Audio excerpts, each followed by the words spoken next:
Hello, I'm Kyle Rogers. If you're like me, you're sick and tired of these elitist left-wing hypocrites in the media. I'm here to talk about Cenk Uygur, one of the worst offenders.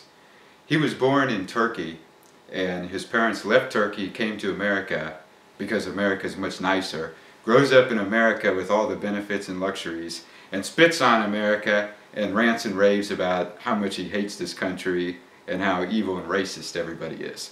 And for this, he's featured on the Al Gore Network, and he's on CNN, MSNBC, NPR, Al Jazeera, RT, and other radical left-wing networks where they heap praise on him and tell him how great he is.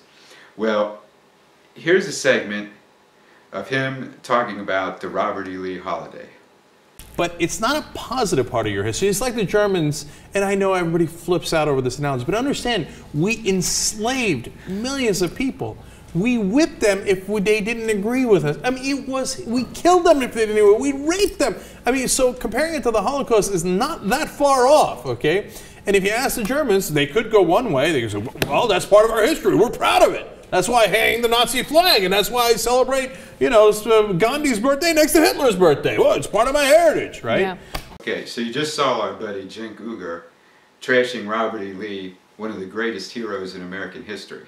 And he compares celebrating Robert E. Lee's birthday to hanging a Nazi flag and celebrating Hitler's birthday. And he makes crazy, incendiary statements about the antebellum South. Well, first of all, the Young Turks, his show, is named after the political party that ruled Turkey during World War I and carried out the Holocaust of Christians in Turkey. The Young Turks were progressives and nationalists and Turkish ethnic chauvinists. Now, in the beginning, in the Young Turk Revolution of 1908, they started out preaching equality for all, and they got a lot of religious and ethnic minorities to fight on their side against the fundamentalist Muslim Turks. They were secular. They believed in doing away with the aristocratic Muslim ruling class and having a technocratic ruling class instead. Well, in 1912, Greece, the Balkans, Montenegro, Serbia win back 85% of Turkey's remaining territory in Southeast Europe. Now, you probably didn't even know that as late as 1912 the Turks were still occupying part of Southeast Europe. That's not the kind of thing that they teach in the schools. So the hardline Muslims say that Turkey's being punished by Allah. Well, the Young Turks goes through a transformation where they become militantly nationalistic and preach the racial superiority of the Osmanli Turks, and the oppression of all the Christians begins. They're also, World War I starts, 1914, Turkey, Azerbaijan, Iran are all at war with Russia. Well, between the Balkans War and the war with Russia, they got Muslim refugees coming in from the Balkans. They got Bosniaks, Albanians, they got Caucasians, Chechens, a few other Muslim groups from the Caucasus coming in. And they decide, well, all these Christians are like a subversive element. They could potentially aid enemies in taking more territory from us. So they take these refugees and use them to round up the Armenians and Greek Christians and other Arab Christians, other Christian minorities, and start putting them on concentration camps. And then in around 1916 they begin full-scale mass extermination of these groups. About 1.5 million Armenians alone are killed, hundreds of thousands more Christians are killed, hundreds of thousands more flee the country, and their properties are given to these new Muslim refugees.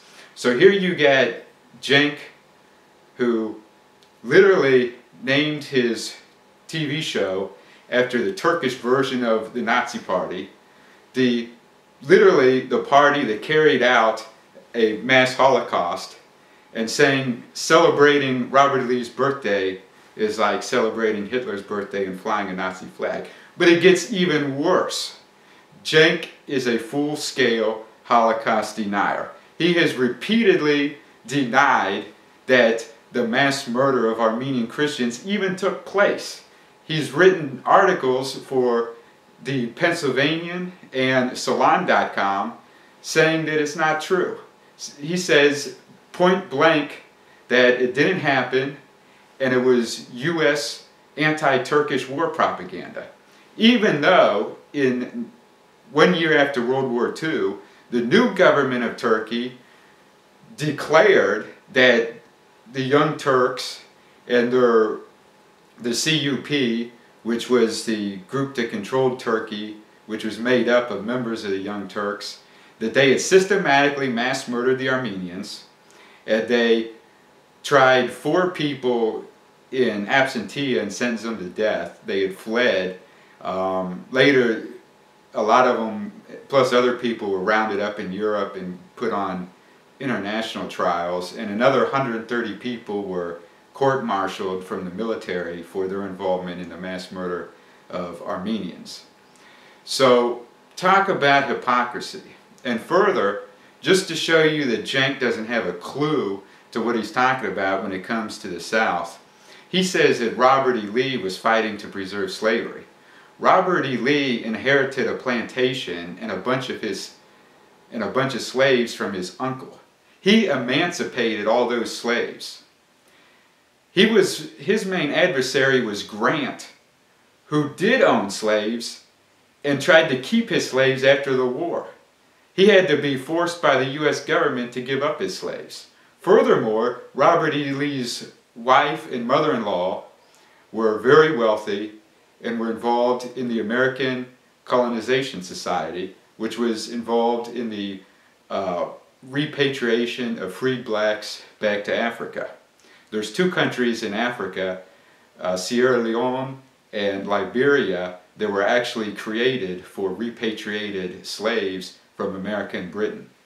So Robert E. Lee, his wife, and his mother-in-law were all directly involved in bringing about a peaceful, non-violent end to slavery. So what Cenk says is total fantasy. So on one hand, he makes up crazy incendiary stuff about the South and Robert E. Lee, and on the other hand, names his show after this radical ethno-nationalist, ethno-chauvinist Turkish party that mass murdered over 1.5 million Christians, and I guess he thinks that's pretty funny. And as a final note, congratulations to Nigel Farage and UKIP.